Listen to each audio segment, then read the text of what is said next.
दोस्तों नमस्कार। वो कहते हैं ना कि अगर सही समय पर चीज नहीं हुई तो कहीं ना कहीं वो होती ही नहीं है या फिर ठीक तरीके से हो नहीं पाती। और ऐसा ही कुछ इक्वल मिलिट्री सर्विस पे की कोर्ट केस की जो सुनवाई आज 20 दिसंबर 2023 को होनी थी उसमें कुछ नजर आया। टाइम दिया था सुनवाई का शाम के वक्त का, जिसकी वजह से सुनवाई हो नहीं पाई और एक नई तारीख दे दी गई। दोस्तों ऐसा ही कुछ 7th पे कमीशन में हुआ था। लेट पे कमीशन बैठा, लेट सिफारिशें सबमिट हुई और लेट लागू हुआ, जिसकी वजह से सेंट्रल गवर्नमेंट एम्प्लॉइज को जो घाटा हुआ वो 1-2 महीने का नहीं, पूरे 32 महीने का घाटा हुआ था अलाउंसेस का। क्योंकि बेसिक पे फिक्स की गई थी जनवरी 2016 से और अलाउंसेस रिवाइज किए गए थे सितंबर 2018 से। 32 महीने का घाटा अलाउंसेस में सेंट्रल गवर्नमेंट एम्प्लॉइज को हुआ था।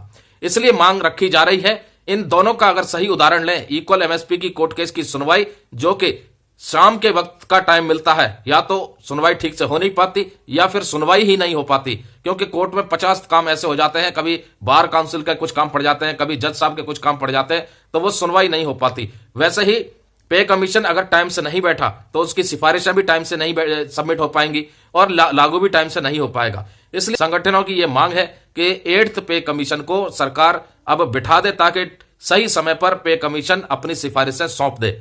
उसके बाद सरकार को जो भी समीक्षा करनी होगी सरकारी स्तर पर ब्यूरोक्रेसी में या मंत्रालय में, उस समीक्षा के बाद सरकार फिर उसको टाइम से लागू भी करना है। और यह सब चीजें तभी पॉसिबल है जब पे कमीशन का गठन समय से हो जाएगा, नहीं तो इस बार भी 7th पे कमीशन की तरह अलाउंसेस में घाटा देखने को मिल सकता है। रही दूसरी तरफ की बात, जो मांग है ओल्ड पेंशन की बहाली, 18 महीने के डीए डीआर का भुगतान, नोशनल इंक्रीमेंट का भुगतान, 1 रैंक 1 पेंशन 2 की विसंगतियों के लिए 3 जजों की कमेटी का गठन और वो कमेटी समीक्षा करने के बाद अपनी रिपोर्ट सौंपे, ये सब एक अलग मुद्दा है। इस पर सरकार का अभी कोई भी ध्यान नहीं है, कोई भी प्रस्ताव नहीं है। दूसरी तरफ सरकार ने जो कमेटी बिठाई है वो कमेटी केवल एनपीएस में जरूरी परिवर्तन के लिए बिठाई है। जो वित्त सचिव की अध्यक्षता में कमेटी बैठी है वो अपनी रिपोर्ट दाखिल करेगी ताकि मौजूदा एनपीएस सिस्टम में जरूरी बदलाव करके उसे और भी ज्यादा आकर्षक बनाया जाए। तो दोस्तों इक्वल मिलिट्री सर्विस पे के मुद्दे पर आज फिर से एक निराशा हाथ लगी है। माना जा रहा था कि यह सुनवाई अंतिम सुनवाई हो सकती थी, लेकिन अंतिम सुनवाई का अभी कोई भी अता और पता नहीं है। क्योंकि अगली जो तारीख मिली है वो फरवरी 2024 की मिली है और उसमें भी उम्मीद नहीं की जा सकती कि वो अंतिम सुनवाई होगी।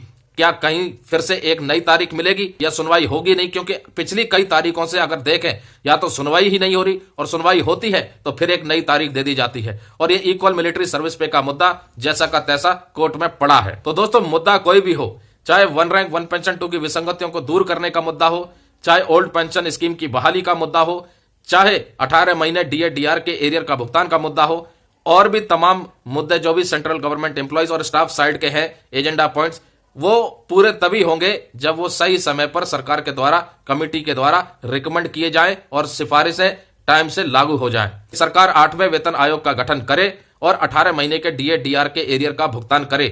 ये तभी संभव है जब सरकार पर दमदार तरीके से दबाव पड़ेगा। और वो दबाव किस तरीके से पड़ेगा, ये सभी को मिलकर के एक रणनीति बनानी चाहिए ताकि सरकार से अपनी मांगे मनवाई जा सके। नमस्कार दोस्तों, जय हिंद, जय भारत।